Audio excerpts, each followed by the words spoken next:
बड़े भैया, संसार से मेरे सारे बंधन टूट चुके हैं। कहीं किसी से भी मेरा लगाव नहीं रहा। माँ और पिताजी ने मुझे पहचान लिया तो उन्हें मुक्ति दे दी। अब जो जो मुझे पहचान लेंगे, मैं उनकी मुक्ति के द्वार खोलूंगा। मेरा जन्म अनंत जीवों की मुक्ति के लिए ही तो हुआ है।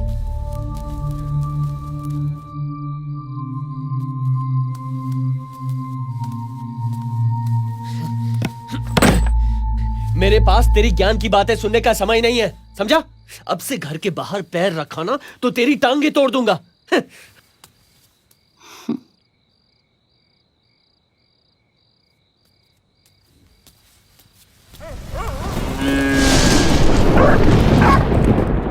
घनश्याम पर आप इतनी सख्ती मत कीजिए, वो अपने आप ही ठीक हो जाएगा।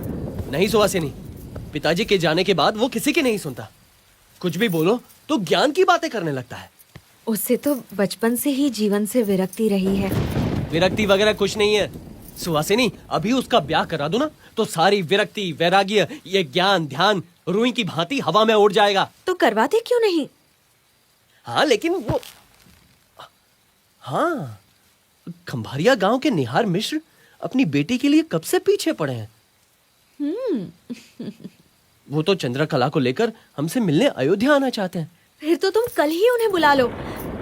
हो सकता है चंद्रकला अपनी कला से घनश्याम को बांधने में सफल हो जाए और घनश्याम जीवन भर हमारे साथ रहे। हाँ, बिल्कुल ठीक कहा। उनसे कल ही बात करूंगा।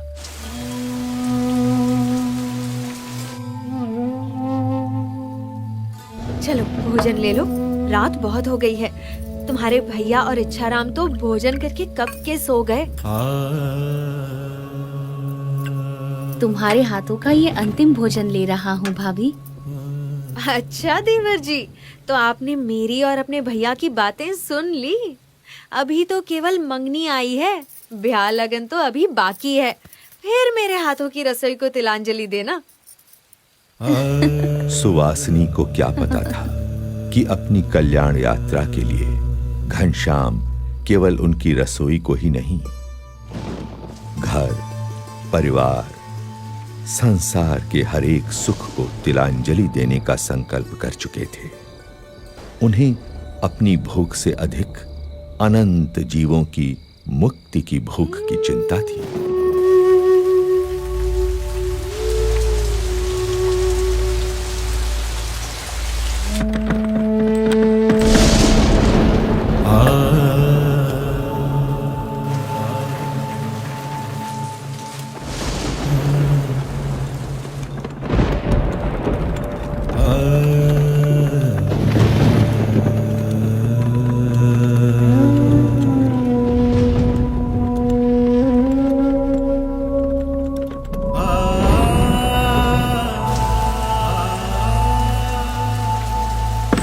वो समय निकट था जो विश्व के इतिहास में कभी कभी ही आता है,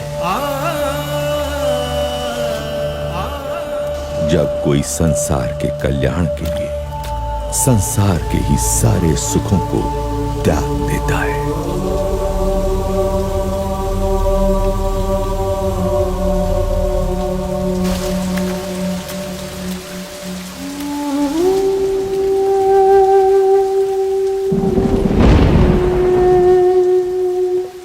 इसी अयोध्या से हजारों वर्ष पूर्व राम निकले थे रावण के अत्याचार से मनुष्यता की मुक्ति के लिए।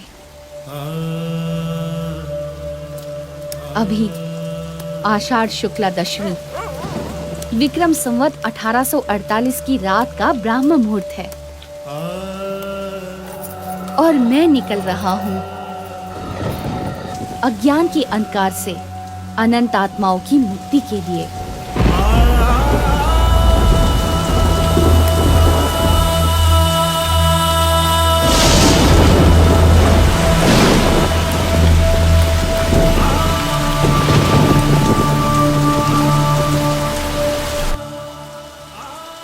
अंधकार में डूबी हुई अयोध्या नगरी के लोग निद्राधीन थे, मनुष्य मात्र की तरह। और सोते हुए मनुष्य मात्र में चेतना जगाकर उन्हें कल्याण के मार्ग पर प्रेरित करने के लिए घनश्याम के चरण बढ़ चले कल्याण यात्रा पर नीलकंठ वर्णन के रूप में।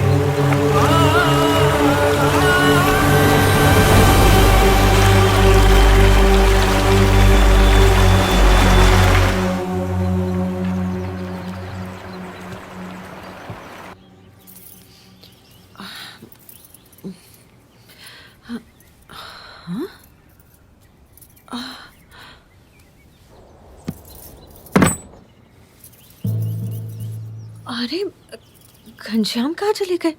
अरे ये क्या, उनकी सारी चीजें भी नहीं है।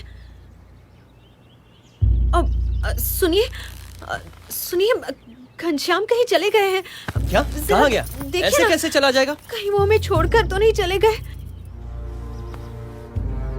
जरा जाकर ढूंढिए ना उन्हें। यहीं कहीं मंदिर में बैठकर कथा सुन रहा होगा या किसी को ज्ञान की बातें सुना रहा होगा।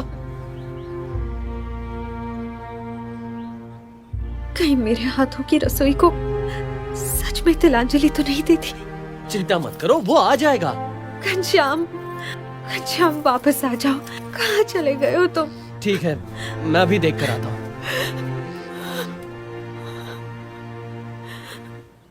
घनश्याम, तो मैंने उनसे घनश्याम,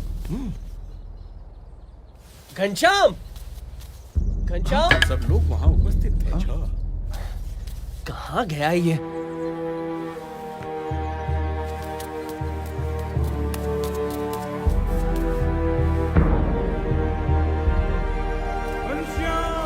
अरे भाई घनश्याम नहीं मिल रहे, चलो वहाँ ढूंढने में मेरी मदद करो। हाँ चलो भाई चलो।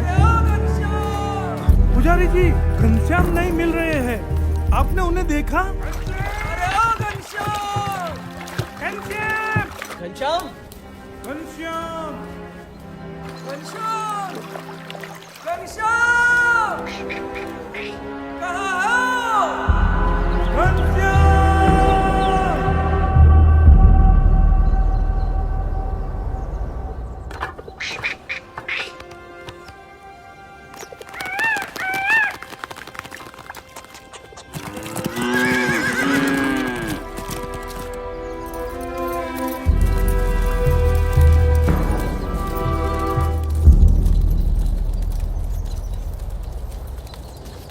हमें छोड़ के चला गया।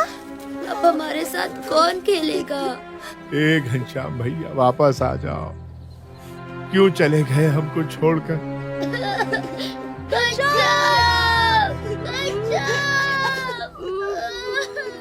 क्या सच में घनश्याम हमें छोड़कर चला गया?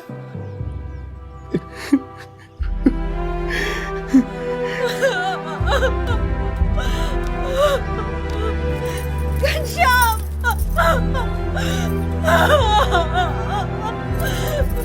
क्यों चले गए हमें छोड़कर? नहीं, मुझे विश्वास नहीं हो रहा। जहां भी हो लौट कर वापस आ जाओ। मैं तुम्हें कभी नहीं डांटूंगा। क्यों चले गए हमें छोड़कर?